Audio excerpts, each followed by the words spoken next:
നിങ്ങൾ നോമ്പ് തുറപ്പിക്കുന്നതിനുള്ള ഉദ്ദേശം എന്തല്ലോ ഉമ്മാന്റെ എല്ലാ വർഷവും വെക്കുന്ന തന്നെയല്ലത്? കഴിഞ്ഞ പ്രാവശ്യം കൊടുത്തിന്, ഈ പ്രാവശ്യം ഇതിൽ തന്നെ ഭക്ഷണം കഴിക്കുന്നത് അല്ലേ? മാഷാ അല്ലാ, മാഷാ അല്ലാ. ഖബറിടെ ഓക്കെ. ചേലുണ്ട് ബിരിയാണി ഞാൻ അങ്ങനെ എല്ലായിടത്തും പോയിട്ട് കഴിക്കല്ല, കുറവല്ല. കാലിക്കറ്റ് ടോപ്പ് ഹോമിലെ ബിരിയാണിയാണ്, one of the best biryani. എന്തോ ഒരു ടേസ്റ്റ് സംഭവം, ഞാനും കഴിച്ചിന്. എന്തോ ഒരു റൈസ് ലഗോൺ ചിക്കൻ അല്ലേ?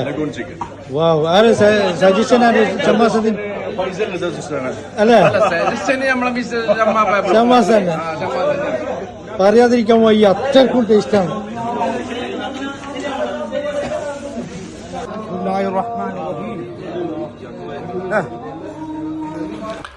ദുബായ് കറാമ പോലുള്ള വൈബ് അല്ല കേട്ടോ, അത് ഞാൻ ആദ്യമേ പറയുകയാണ്. നോമ്പ് 17 ഇന്നലെ രാത്രി റോള മോളിൽ സന്തോഷമായാലും ദുഃഖമായാലും എല്ലാവരും മലയാളികൾ എല്ലാവരും ചേർന്ന് ഒന്നിച്ച് പങ്കുവയ്ക്കും. ഇന്നലെ നോമ്പ് 17 ഫൈസൽ കോളിയാടിൻ്റെ ഉമ്മാൻ്റെ ആണ്ടായിരുന്നു. അതിന് സാധാരണ അവൻ പാർസൽ വാങ്ങിയിട്ടാണ് കൊടുക്കാറ്. ഇന്നലെ ഫസ്റ്റ് ഫ്ലോറിൽ തന്നെ ഇരുത്തി എല്ലാവർക്കും ഭക്ഷണം നൽകി സൽക്കരിച്ചു. എക്സലൻറ്റ്. ഒരുപാട് യങ്സ്റ്റേഴ്സും എല്ലാവരും ചേർന്നുള്ള ആ ഒരു അധ്വാനം കാണുമ്പോൾ, ആ ഒരു പ്രവർത്തനം കാണുമ്പോൾ മനസ്സിൻ്റെ വല്ലാത്ത സന്തോഷമായി പോയി, കളർഫുള്ളായി പോയി.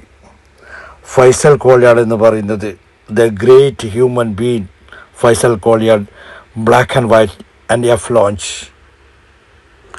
200 പേരടങ്ങുന്ന നോമ്പ് തുറയായിരുന്നു.